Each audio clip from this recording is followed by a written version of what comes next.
We're here to talk about kinky films. My name is Peter Tupper. I'm a historian, author, educator, organizer in the kink world, author of A Lover's Pinch, A Cultural History of Sadomasochism. And I'm working on a new book called The Celluloid Dungeon about kink in mainstream media. And my colleague is TammyJo Eckhart. I'm a award-winning kink educator and also a ancient historian and fiction author who often deals with human sexuality, including BDSM. And we've both been involved in the BDSM world for 25 years at least. It's been, I was gonna say 41 for me. No, 31. Oh, okay. 31 for me. Okay. So, Yeah. 31. I'm not that old. What did I say 41 for? So this time we're talking about the Duke of Burgundy, which is a 2014 film directed and written by Peter Strickland. Now we've been in this series. Tammy Jo and I have been alternating choices of films. And my turn. Originally, I wanted to see a film, Maîtresse, which was a French film, but I realized that I thought this one would be more interesting because it's one of the few movies about a female dominant who is not a professional. There are many, many movies about professional prodoms, female prodoms. I've only encountered a few. Tammy Jo's first recommendation, Love and Leashes, had a non-professional non-professional female dominant. This is one of the few others I've encountered, and it does talk a lot about a domestic female dominant. Now, this is also the first one we've talked about, which is a same-sex or same-gender rather relationship. Now, I'm also not quite sure how to categorize Duke of Burgundy. I don't know if you call it a romance, psychological thriller, a melodrama. What would you describe it as? I would call it a romantic speculative fiction, even bordering on apocalyptic fiction or science fiction, but the science is really in the background. Okay. Of it. Yeah. So very briefly, there's the Cynthia and Evelyn live in a house, and they're apparently both professional lepidopterists. They both study butterflies. Or at least Cynthia does. Yeah. And they also engage in dom sub relationships, and Evelyn is the submissive and Cynthia is the dominant, but there's sort of like a hairline fracture in their relationship that gets progressively worse as we go through the film. And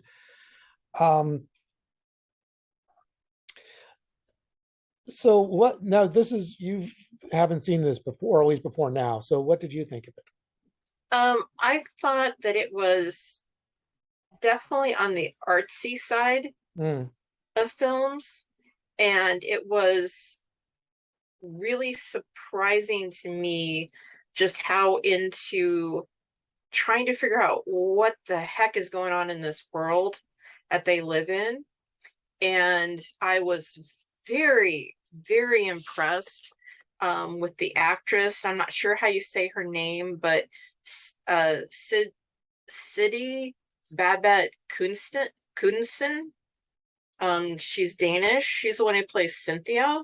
In the top role. I thought her acting was amazing, and when I looked her up, I saw that she's won and been nominated for many acting awards over the past couple decades, including for her role here. She actually won a European award for it as one of the lead actresses. So, and I could see that from like just how she uses her eyes and her body and her language. She's really, you could really feel things. And I recently discovered, as in this past week, this went on Tubi or Tubi, Tubi. So if people want to check it out, you can check it out there for free. Yeah. You just basically have to register an email. So it's brand new on there. And I guess I would disagree a little bit with your description. Okay. And we can get into that. I don't think they actually have a dominant sub relationship. Or if they do, it's not in the way that you might think initially it's playing out. Okay. I think they definitely have a top bottom relationship. But I don't think the person who's the top is the dominant in this relationship. Yeah. So yeah, there is this is a bit, the way this is shot is a bit odd. It's not like a naturalistic film. It's more like it's set in this vaguely European setting. The clothing looks sort of old, slightly old-timey. It looks sort of very mid 20th century. The implication is it's somewhere in Europe. They're never specific about time or place. This is a world where there are apparently no men or children, for that matter. And there's a scene in which someone's giving a lecture, and if you look closely at the people in the audience, some of them are mannequins. Yes. And then at a different lecture, because they have like 3 lectures, yeah, the number of mannequins grows. I don't and when I saw this, I was like, wait a minute, if you look at the buildings, nature is starting to take over the streets, the buildings. There are no children, there are no teenagers, there are no men. They're putting in these mannequins. Does that mean they're trying to fill up the seats as more people die off? And so to me, this is all like, I think this is like set in some future where like men have died off or something, and we have this weird enclave of women who study butterflies for some reason, and they seem really interested in their hibernation. And I'm like, are they trying to think of a way maybe to save themselves? I mean, I don't know. It's like this, it's all there, but the director and writer never really digs into it. Yeah. But I kept going, no, I want to know why. I want to know why. I think he doesn't like, I've done research and like listened to interviews with him and stuff, and I think he was trying to give this sort of he called it a fairy tale at one point, but with emotional realism. So so this is, like I said, this is not naturalistic. This is a fantastic world where, where a lot of the strangeness is not really explained.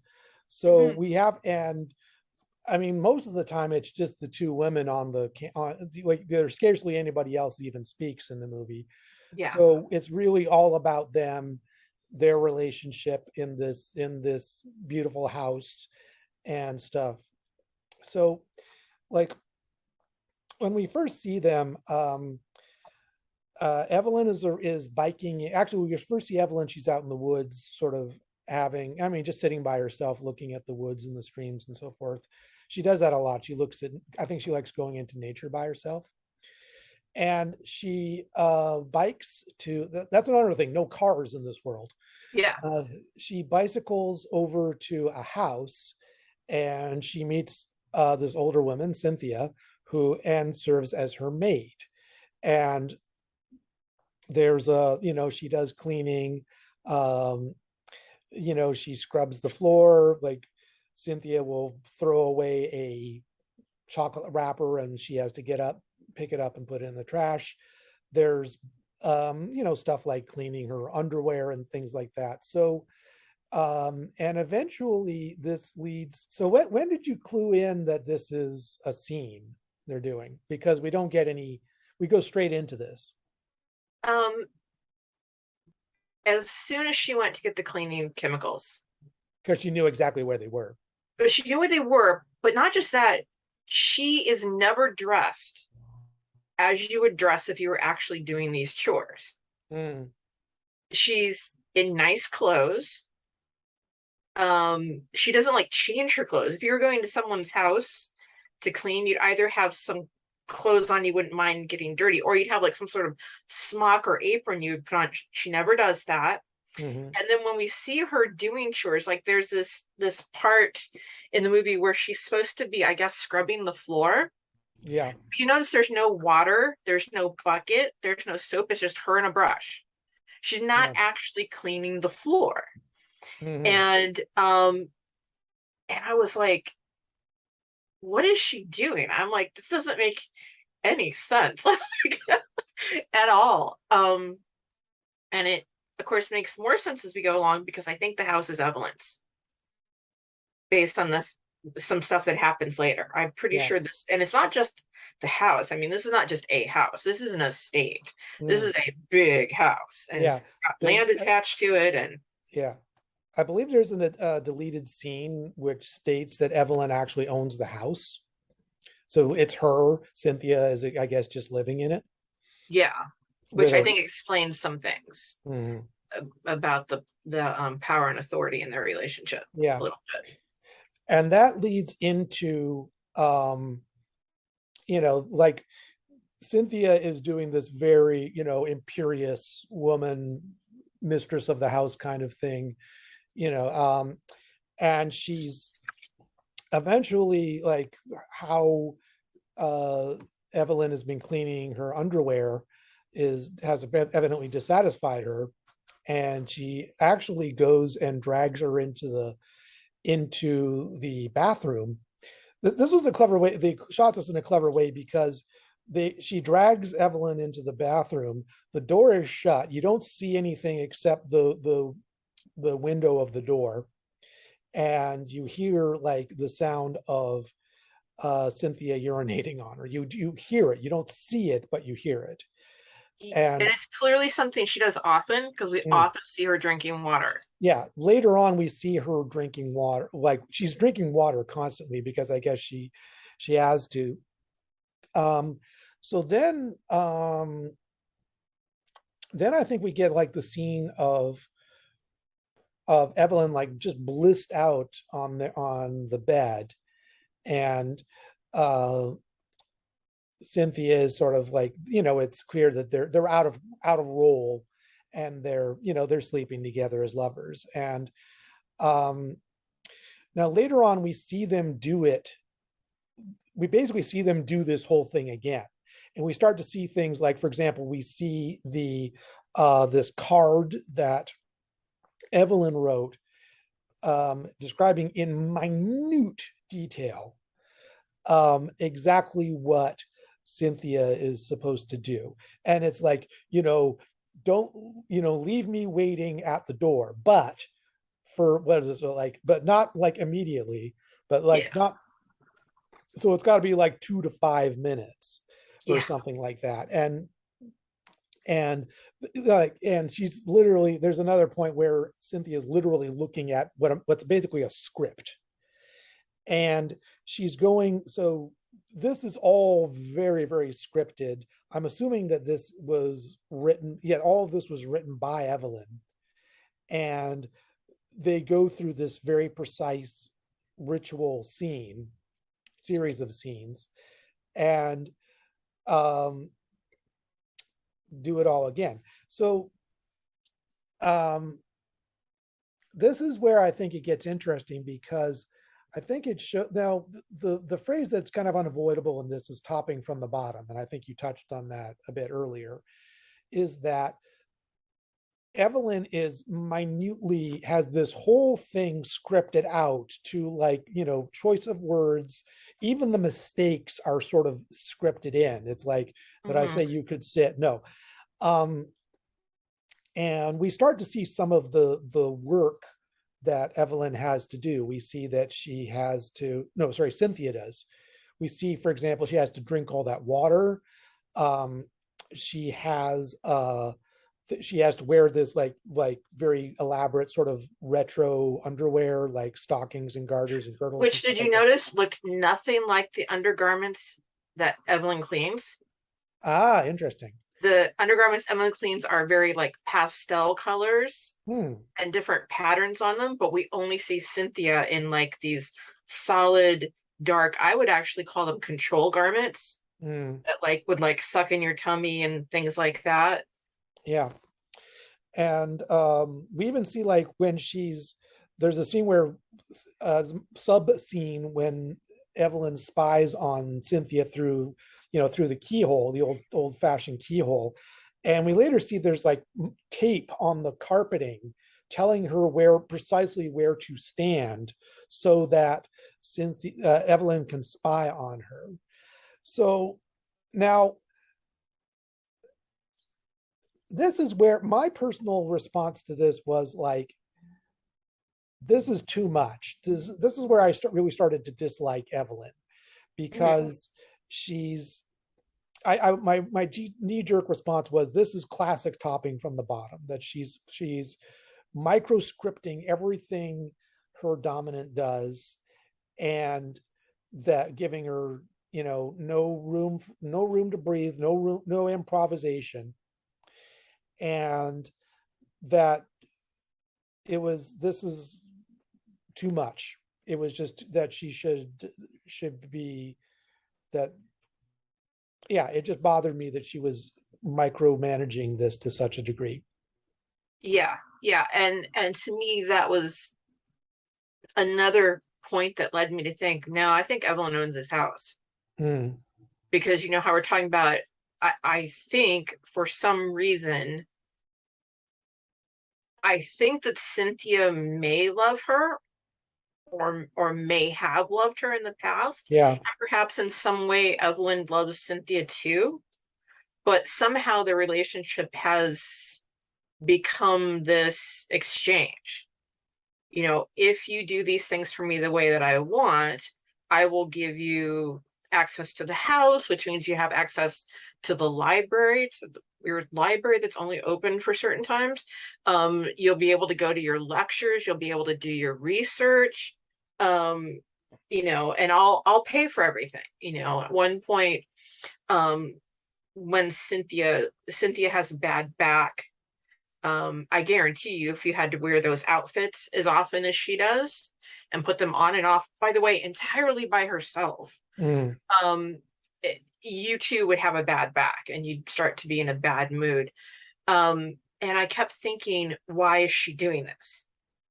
Why is she agreeing to go along with the script? And that led me to wonder, is it because she needs this place to stay? Is there no other okay. place for her to stay in this community to have access to So the other scientists? But again, we don't see that yeah, deeply into, but there's some exchange of conversation where she makes it very clear, at least to us, apparently not to Evelyn, that Evelyn's picking out the clothes. yeah, Evelyn's and buying the buying clothes. them, and she's Yeah, buying them. She bought. yeah, She says, "I bought you a whole new wardrobe," yeah, and presumably with all those like retro foundation garments and things. yeah. Yeah. And So when we there's see Cynthia, when she finally gets fed up at one point, she's like, I'm putting on what's comfortable. And she yeah, looks entirely different.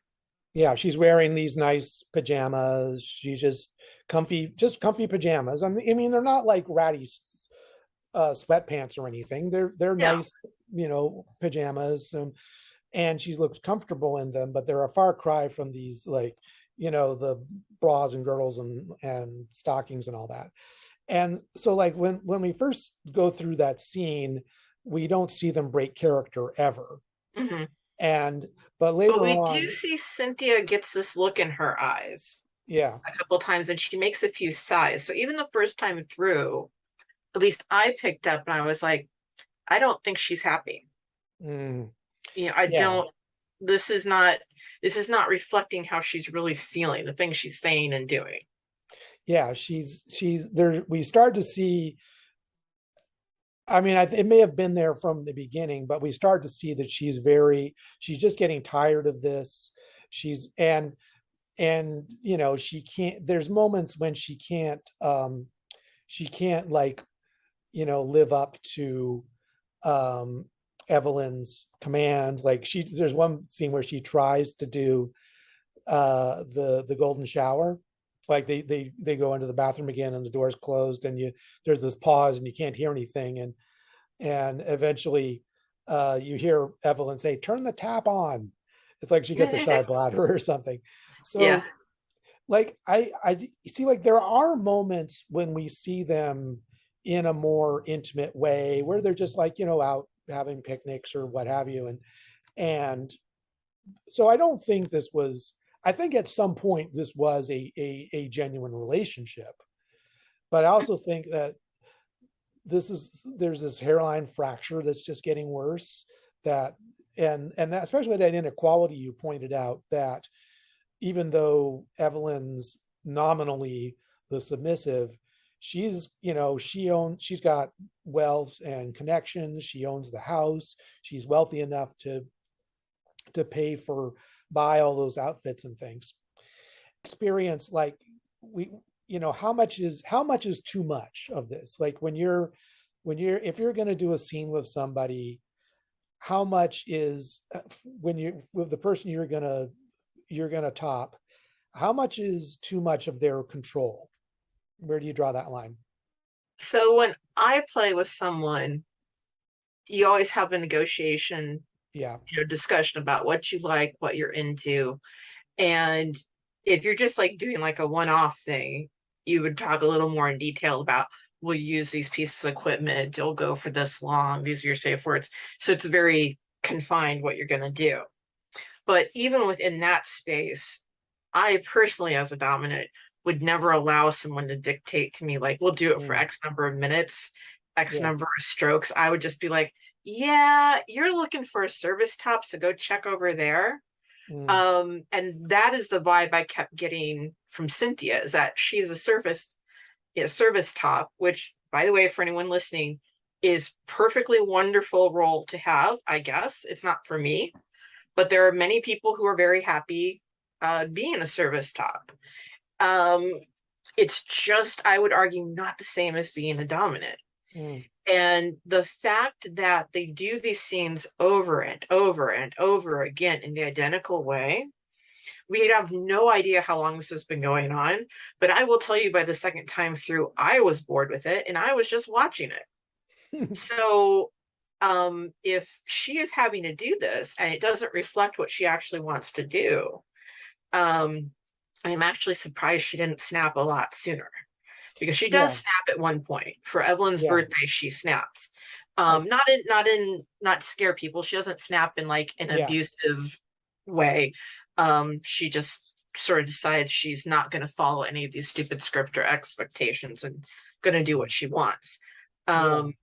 But There's, yeah, I mean, because we even see Evelyn take out the cards and make notations. And there is a point where they have woken up in the morning. By the way, if my slave ever snapped his fingers in front of my face to wake me up, his ass would be out our door so fast he wouldn't even know it hit him. I was just like, oh, you are kidding me. I'm like, I wouldn't even do that to my consensual slave, let alone allow someone to do that to me. That's ridiculousness. But there's a scene where they're under the bed and it's pretty clear from what they're doing that Cynthia is masturbating Evelyn. under the And she's, covers. yeah, under the covers, and she's Yeah. telling her these things that she wants to do. And it starts with the script. And then Evelyn's just like, well, just keep going, make stuff up. So you're just like, just make it up. And so Cynthia starts to make it up. And she comes up with this idea that, I'll punish you by sitting on you. And then after they're done, there goes Evelyn, gets out a card. And the next thing, and then we see this scene. So this has triggered an idea. And so that's sort of, even when Cynthia wants to kind of give some input, it seems to just then turn into a scene that Evelyn wants to control, to dictate what happens. And so that, I think, would make you not want to be very creative. Yeah. Which I think could just make it worse. Yeah. It's like, I believe it, if I remember correctly, the bit under the covers, like at the end of that, she says, try it with more conviction or something like that. Not even a thank you, really. It's like, yeah, I think I hear her say thank you once in the whole. yeah. movie. And yeah, so I guess it's so yeah, so that, like, I should mention that I think there's only like one brief moment of actual nudity.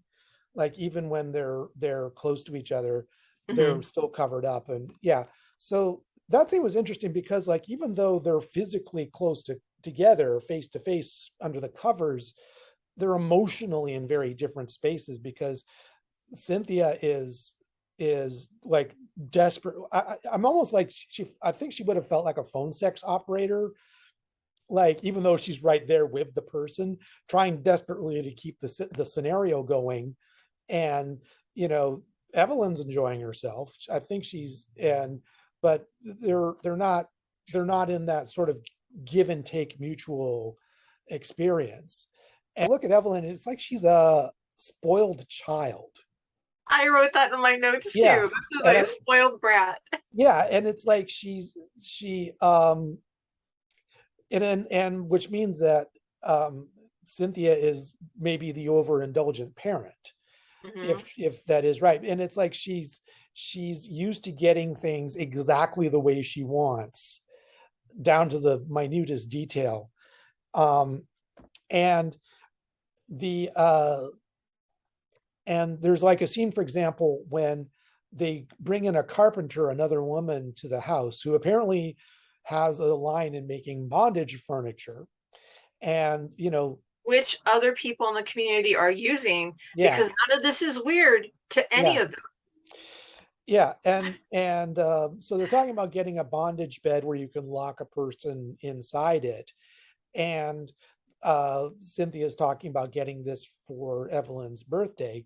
And then the carpenter reluctantly admits that we're, you know, apparently she is on back order, so she can't deliver it by her birthday, Yeah. by Evelyn's birthday. So it's like you're getting a bondage bed, but because you can't get it on your birthday, you're all crestfallen. And it's just like, Yeah.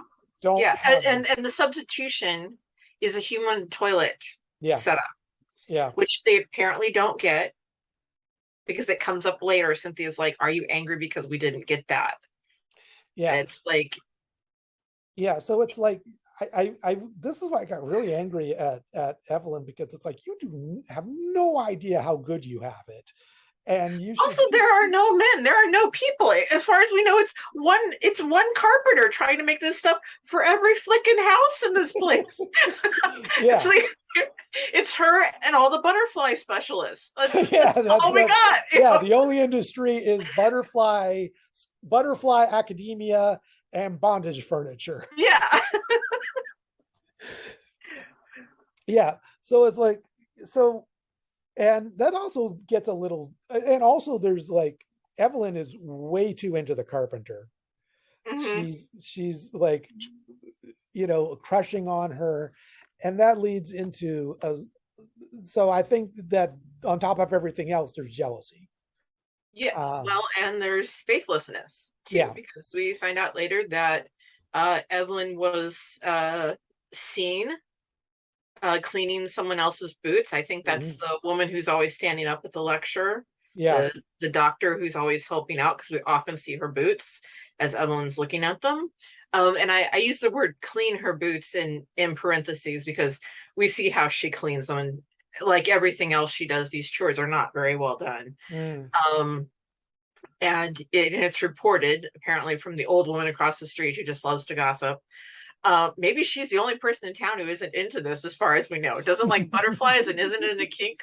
All she does is just look down at her house on these people and sweep leaves, but and gossip. But it's just um, for me, it seemed very much like Evelyn has a series of fetishes, and and I'm not using that term casually. I'm using it Yeah. more in the clinical sense of a fetish. Mhm. And when you have a fetish in that clinical sense, it can be the case that it is nearly impossible for you to feel sexual arousal or satisfaction unless those elements are there. And it, which, raised a whole bunch of other questions about why, and why is this all over the town, and fed into my idea this is some sort of strange apocalyptic world, and maybe this is how they've developed things to keep themselves interested in sex or relationships.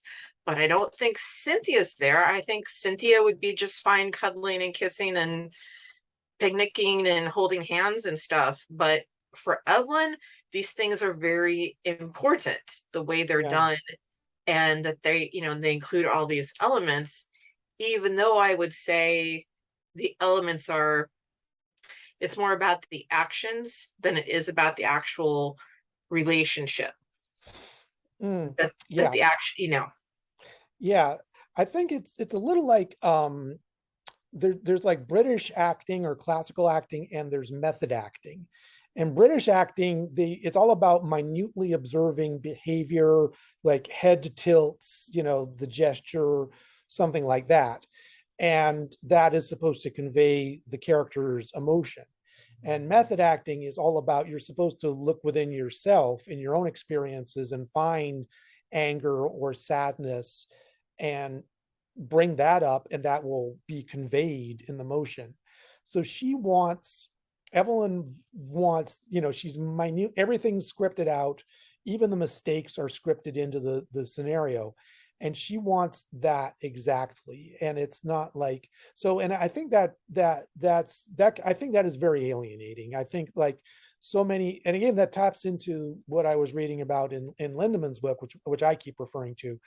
Even pro-doms will say, I am not your wind-up toy. Don't give me a script. I am a professional performer. I know how to do things. Don't hire me as your android, as your sex android. So I think that can be very alienating. It reminded me a lot of Walter in Going Under, because Walter was hyper nitpicking everything Suzanne did. But I think he was doing that he wanted to get a genuine anger out of her. He wanted a genuine emotional response. And that's different. And Evelyn is different because I think she really does want this minute, everything exactly like this. And it's when she gets an emotional response, at times when Cynthia gets angry or she breaks down and she's worried that like Evelyn's going to be angry at her and it's going to end the relationship, and she starts to cry, Evelyn is like thrown. You can just like see her. She's like, this, what, and then she's suddenly like, it'll be okay. It'll be okay. I can change. But Evelyn is very into Evelyn. She doesn't seem to have a lot of empathy. And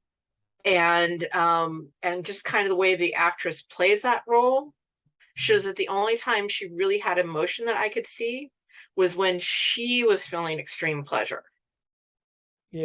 And I noticed, I mean, when she's in scene, she seems kind of blank, which is a bit odd. But that leads into the birthday scene when it's Evelyn's birthday, and Cynthia leads her into the kitchen blindfolded, and then shows her a pile of like flour and eggs and strawberries and things, and Evelyn says, "What is this?" And Cynthia says, "It's your birthday cake. Some assembly required." Which she didn't actually say that, but she does give her a card with detailed instructions on what to do. And so she makes a cake, and I understand cake making is not easy, at least relative to bread. So then they go into she's waiting, holding up the cake with a candle. Cynthia comes in her comfy pajamas and her socks, and just says, "I'm going to sit here and eat birthday cake. And you're going to be my footstool." So now Evelyn's going along with this, but she does not seem at all happy with it. She usually when the scene is working, she seems kind of blank and closed off. She's visibly displeased with this. And so when she's lying on the floor, and Cynthia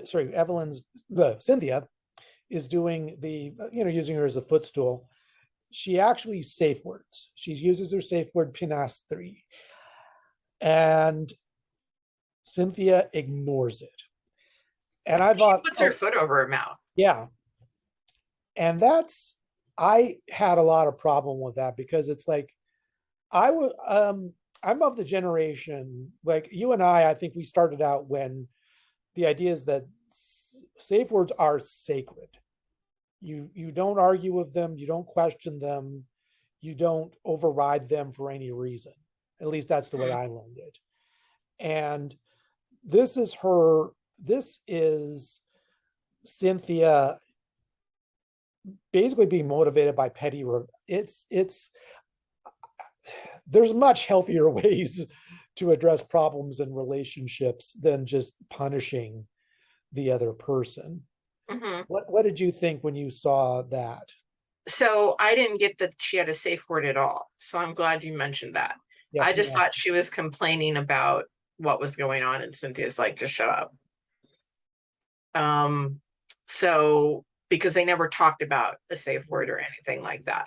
So I had no idea that any sort of safe word was held. But I was just like, as soon as she said, you're gonna, here's your birthday cake, make it, I was like, oh, this is not a thing to do.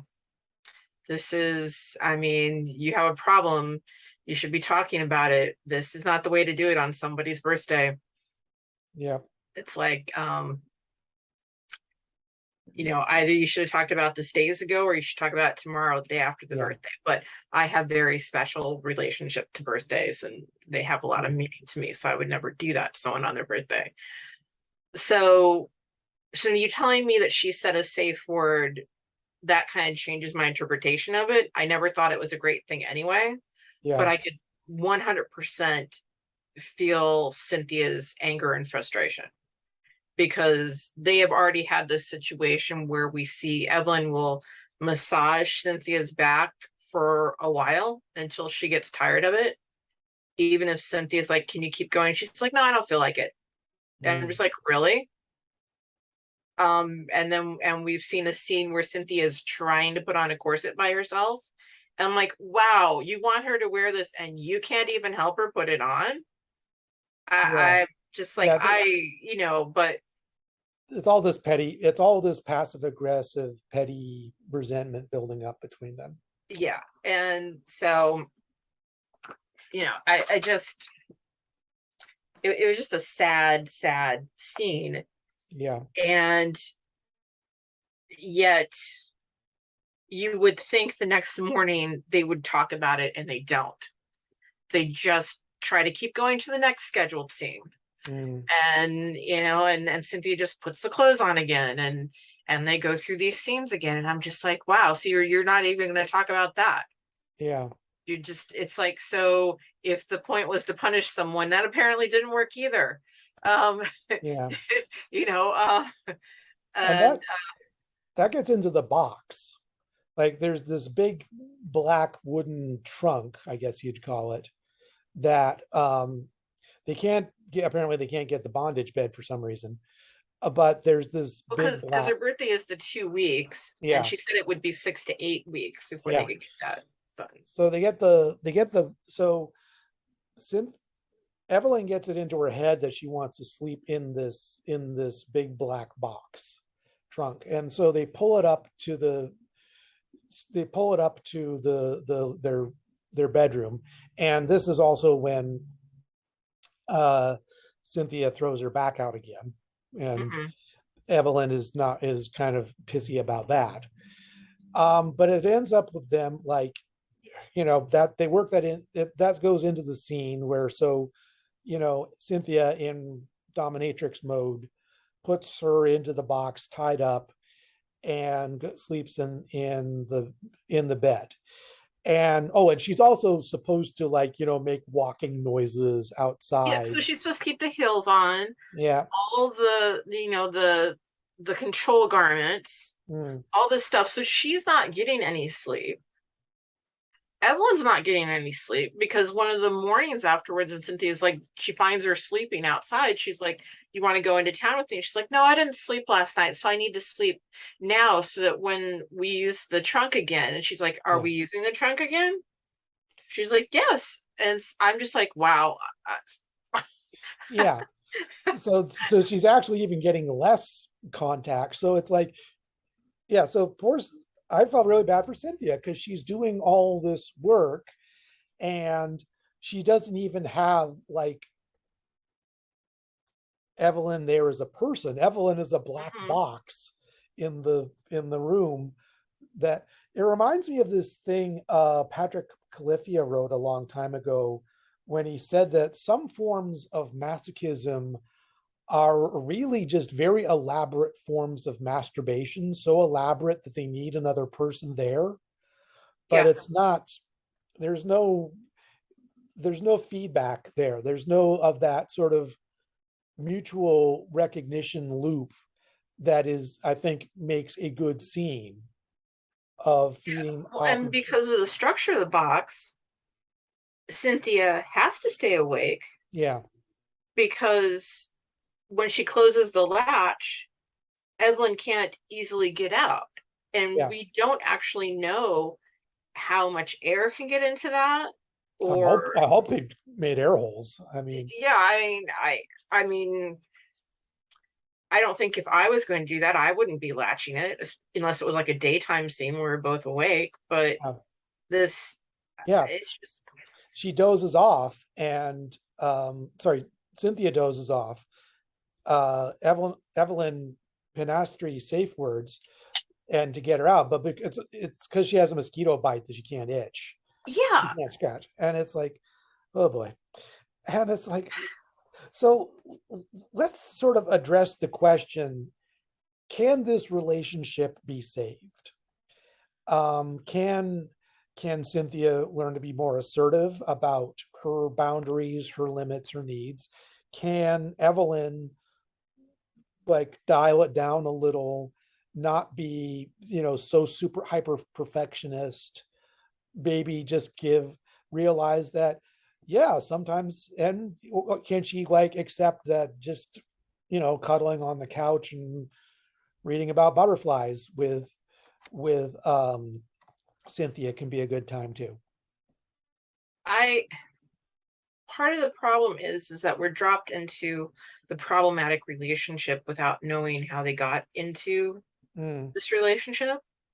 And I think their relationship has basically become nothing but almost 24/7 role playing, where no one is themselves mm. and no one is getting what they want, which is a thing that Evelyn says to excuse her cheating with another person. It's like, well, I'm not getting what I need here. And so that's why I Why cleaned the not? other person's She's book. I mean, she's fulfilling all this to the letter. I know. And it's so that's it's yeah. So I'm not sure there is a relationship to be saved, Mm, which is kind of the problem. I think it's just this role playing scenario for some reason we can't be 100% sure about. And uh, part of that is that something what we haven't talked about yet is that it's pretty clear that Cynthia is unhappy very early on. mhm. But there are three occasions where we hear, I think it's supposed to be Evelyn talking to herself internally, where she says things like, you're getting everything you want. This is all your fantasies. You're happy. It's fine. So it's like, and she also says, like, the first time around telling herself this, she's like, and I love you so much for doing this, Cynthia, and I'm going to make you so happy, Cynthia, and I'm going to take care of you, Cynthia. And that part of it disappears, and she just keeps saying, I'm happy. I'm happy. I'm getting my fantasies fulfilled, which means at some level she knows that this isn't what she wants, because I think she might want someone who can be dominant, but she just can't give up her control and authority um to get that. Uh and so she's not really happy. Now they do try, like the last 12 minutes of the movie, when they're trying that first scenario again through, and they've moved on to the part where she's supposed to be cleaning underwear, and Cynthia just can't. She can't say the words. She breaks down and cries, and Evelyn promises, what do you want? How can we get rid of this? They take the chest out of the bedroom. We see them outside, having a picnic, talking, they're cuddling in bed, they're laughing. And I was like, okay, maybe they're going to give this a go. And then we switch and we see the library being closed off. And they had made some comment about, Cynthia had made a comment to Evelyn early in the show when she wanted her to go in town. And Evelyn said, no, I need to sleep. I don't want to go into town. She made a comment about this will be the last time I'll be able to go to the library for this season. And they do like literally close it down. But then it starts all over again. And we see Evelyn at the door and Cynthia opening up the door in the initial outfit she wore. Yeah. So Eve, it's like, so how long did they try it the other way? Was it a couple days? Was it a week? We don't know, but it didn't last too long. Yeah. Which only added fuel to my thinking that Cynthia's doing this because she needs something material in this world that Evelyn can give her. And so they're falling back into this pattern. Yeah. There's a sense of it being cyclical, and they're almost trapped in it. Like, just they have to play out the same scenario over and over again. Like the butterflies are talking about that hibernating stuff. I mean, they're talking. I mean, there's a moment where Evelyn says what I think a lot of people wanted her to say, where she says, all of this is just a luxury. It's not important to me. And I love you and all that. And she says it. Yeah. But can she get over that? Can she tone it down? Can she accept improvisation? Maybe Cynthia would enjoy this. Now, do you think Cynthia was ever really into this? I don't know, because if she was, it feels to me like she wouldn't have to keep looking at the notes, number one. And number two, those moments when it's just like, we'll just make up something, I feel like she would be better at it. But we're constantly seeing her referring to the notes, even though there's a sense that they've done this dozens and dozens, if not hundreds of times. She's still referring to the notes because it's not sticking. So why would something not stick? It's because you don't really feel it, right? Doesn't really have a value or a meaning to you. And so she's just kind of going through the motions of it. It makes me wonder, like, what is she reading those moments when she's just supposed to be sitting in the living room reading a book, or she's typing on the typewriter? Are those like the rare moments when she's actually doing real life work or not? Because she keeps having to go and check on Evelyn. And so how much work could you get done in those moments? So I don't know. And Evelyn herself, as you've mentioned before, is just kind of blank. She seems emotionally blank. And yet there are moments apparently when she has her orgasms, when she must be satisfied with it. But it's like up until those moments, it was really a lot of, just how much foreplay do you need to get off? I think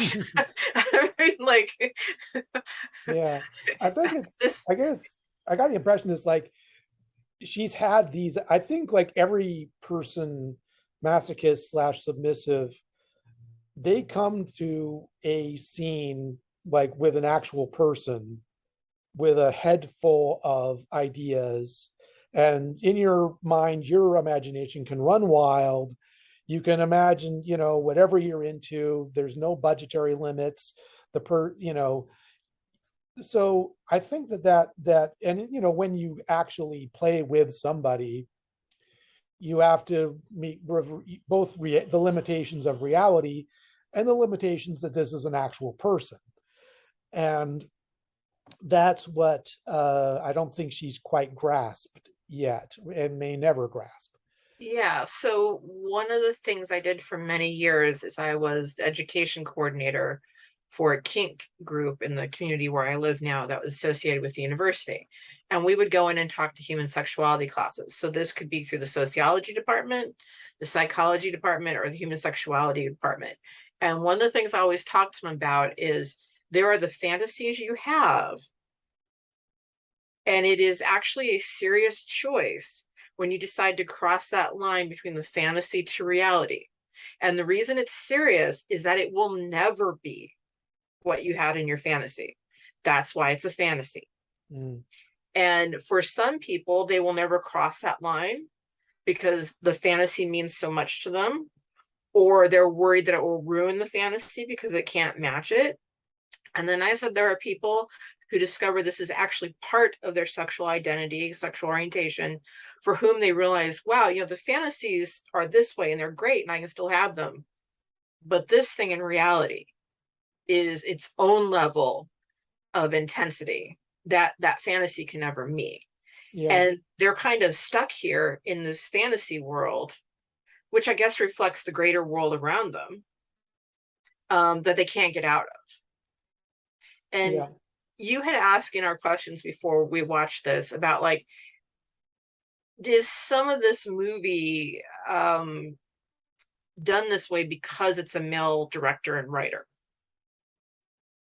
And I think obviously the orientation, desires, and worldview of the director and writer will always impact whatever you make. And I think in this case, he clearly, well, isn't a lesbian.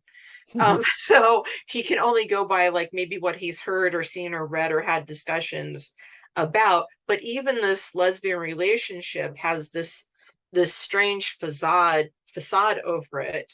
Yeah. But I do think there are real elements here. I mean, there are real conflicts between people who have a lot of fetishes versus people who don't have any. There are real conflicts between people who are kinky and partners who are not, who maybe, I think the fear is if you're kinky, if you tell your partner that you are, that they'll reject you. We forget, on the other hand, that the person who's not kinky also doesn't want to be rejected, which means they may try things, which is what I think is happening with Cynthia. She keeps doing these things because she wants to keep in the relationship with Evelyn for whatever complex reasons that is, even though it's not her thing. And so in that sense, I think it's realistic, because I've known people like that. I've talked to many tops who feel like they're failing. They're submissive. Many, they're bottoms. I've talked even to the dominants who worry about failing their submissives because they're not meeting these expectations. And I've had the same conversations with submissives who really don't want to see that the other person is real. They don't want a person who expresses doubt or fear or things like that. And, and I always tell these people when they come for me asking advice, that is a setup for failure, because you're both human beings. And if you don't realize that, and I think that's what's happening is, for some reason, they're clinging to this relationship, but they're really not seeing the person beneath these roles that they've created. Yeah, you have the fantasy of the archetype, and then you have to see past that to see the person. Like, there was a novel, I read a reference to a novel, like a gay male novel in the 70s or something, and it described a guy who goes to another guy's apartment, and the closet is full of sets of Tom of Finland type outfits, and in different sizes. And this guy apparently owns all of this, but he doesn't wear them himself. The men he brings back are supposed to wear it. So it's like he's got the archetype. He just needs the flesh and blood person is just like a battery running an android. That is, So, and I guess it's like, sorry.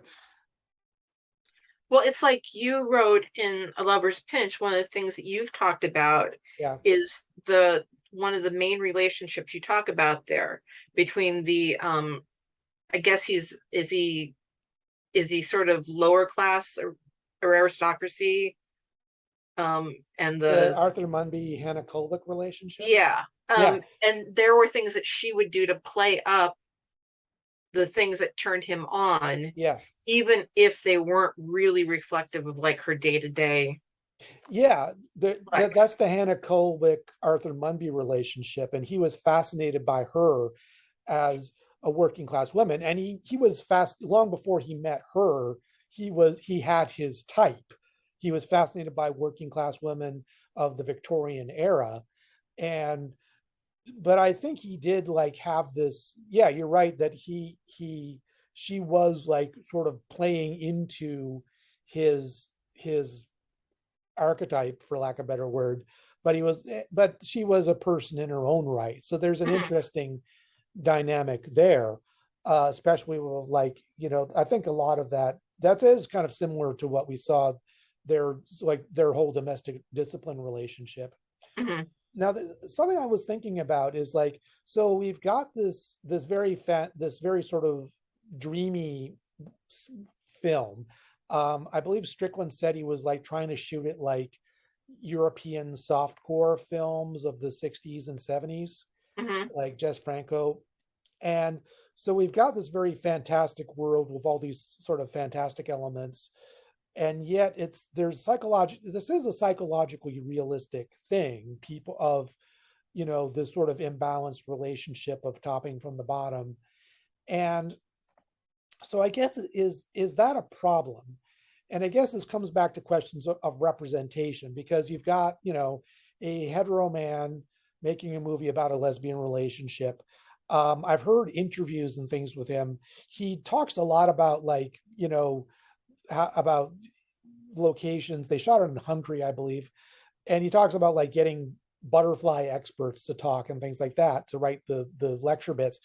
I don't think he ever mentioned like talking to kink experts Mhm. about this. And I thought it's like, this comes back to questions of representation, because he at one point Strickland said something like, if this was a happy relationship, there'd be no movie to make because nobody wants to see a happy relationship. But it's also like, this is a lesbian relationship, this is a kinky relationship, and there's a long history of the idea that female relationships are doomed to failure, they can't be allowed a happy ending and things like that. Yeah. And that I had a bit of a problem with that. It's like there's like Cruising, the William Friedkin who made Cruising back in 1980, which was a controversial film even before it was released. And there's a moment, and I found this in an interview. He said, and I'm quoting, that world was only background to a murder mystery. I never really intended to make a statement about gay life or the gay world. It was just an exotic background that mainstream audiences had not seen, those people who don't go to see pornography. So he did not care about representation. Like Mhm. there were a lot of like gay activists who were protesting the filming because they got wind of that it was all about gay serial killers and stuff. And I kind of feel that issue like he definitely did not care. Strickland definitely didn't really. He just kind of brushed off the issue of representation, that this is like might be promulgating negative stereotypes about lesbians or about kink. Um, but I also think, what do you think? What's your opinion about that? About the question of representation, the question of Well, I mean, this is a world entirely of women. yeah, And I wasn't surprised when I looked him up and saw that he's mostly directed and written shorts and music videos, yeah, because this was like a scene and a scene and a scene and a weird montage of butterflies and a scene and then a scene. That's really what it was. It was like it was strung together. Um, but it is, I mean, I shared it with my household after I watched it the first time, because I was talking through it, was helping me think about it. And when I got done talking about it, my partners both looked at each other and looked at me and they said, well, I think we know what the director's fetishes are now. You know, and yeah, I mean, I don't know if there have been studies done on what it is that someone who identifies as a lesbian, kinky lesbian, what their fetishes are. But as far as I can tell, fetishes cross all different orientations and relationship styles. I mean, one of the things I often tell people is if you have a fetish, you may be interpreting you should be in one role when you might actually be happier in another role where you can have more control over the fetish. So don't just assume that fetish equals relationship role, because it's not a one-to-one correspondence. And so I didn't feel it was particularly exploitative. If there had been a lot of nudity, a lot of just down and dirty sex scenes, I would personally felt that it was more exploitative. But then I'm bi. I'm not a lesbian, so I can't, say Yeah. for sure. I don't think it didn't suffer too much from that. I don't think that it sort of lingered on the women too much. And like there's only like I think one or two moments of actual nudity. Yeah. And there and a lot of the time, I mean, there is a lot of shots of like Cynthia in lingerie. So but I also feel that this didn't feel like a clear case of male gaze syndrome. But I do No, feel like, I didn't think so. yeah, but I guess it's a question of, is this just another case of lesbians and or kinky people inherently have dysfunctional relationships and can't be allowed a happy ending? Or is this a case, or are we like just saying, okay, this is an example of of a of a relationship with a problem that might turn around or might not? I mean, it ends on a very ambiguous note. Yeah. Um, Yeah, and we don't know. I mean, what if they're doing this scene because they've finally talked to each other and decided during the week we will have our scenes, and on the weekends we will just be a couple. I mean, we don't know, because we've yeah, seen them have these moments and they both looked relatively happy, but then suddenly we're back in the scene. We also have no idea how much time has passed. yeah, I mean, as far as we know, it's next year and this has started all over again. To use the cycle idea and the butterflies again. yeah, We don't know, because it's this weird timeless place. I mean, I was probably more sad to start than I was by the end of it, but because by the end of it, they've at least had some sort of conversation and they've tried something another way. So if in the end they go back to having these scenes and they're both getting something out of it that makes it worthwhile to continuing to do this, then I'm kind of as long as you're consenting to it and you're both adults kind of person. So I just, I don't know. I would call it more ambiguous in this ending. yeah, And I'm still just like, this is normal in this community. I think this is normal. Having these sorts of interests are normal. in the world of the film. In the world of the film, this is just Okay. normal. Everything is normal about it. Being with another woman is normal. Having the bondage is normal. Being a shit in boots is normal. I mean, it's just, Yeah, it does just sort of drop you into it. There's no outsider coming in. There's no sort of orientation kind of perspective on it. It's just like we're in the middle of we're dropped in the middle of these two women having this relationship, and we're sort of, I guess we're invited to take it on its own merits, but do we? Are people gonna just say, okay, this just confirms again that lesbian relationships are inherently dysfunctional, or kinky relationships are inherently dysfunctional? Or do you think people can make that distinction? um, I think the sort of person who would see this would be either one who is really into art films, or one maybe like us who are looking into finding these sorts of relationships in movies and talking about them.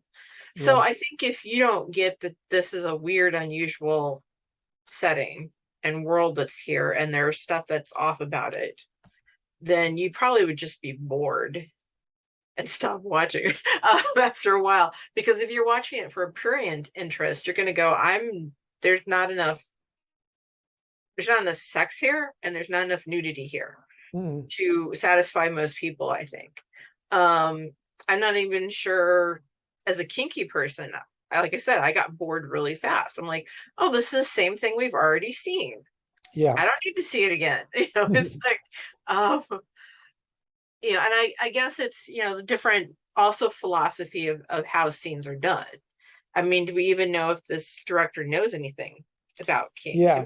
Like I said, he didn't mention, he mentioned like seeking out butterfly experts, but not kink experts. Yeah. Yeah. I sometimes felt that there was more care about showing the scripted nature of the relationship, the role-playing nature, and about the butterflies than there was about making it sexy or erotic. I will tell you, the first time that we see Cynthia and she's standing, my eyes went right to her hips, and my first thought was, that is one size too small for you, that skirt. and then I'm like, oh, when I started to put the clues, I'm like, oh, it's that way because that's what Evelyn wants to see. Yeah. She wants the clothes to be kind of tight and form-fitting. And that's a little too tight right there. It's creating like a wrinkle in the skirt, which is an indication you need to size up one. Which I'm like, that must not be comfortable to sit around in. But but you want you see that Evelyn wants that super tight body conscious silhouette and all that. And that is a thing. Her interest in sort of hyper femininity with sort of a severe edge, that is a thing. That many people like, men and women both. Yeah. Not me, but it actually reminds me of the Arastasia fantasy community. Have you heard of that?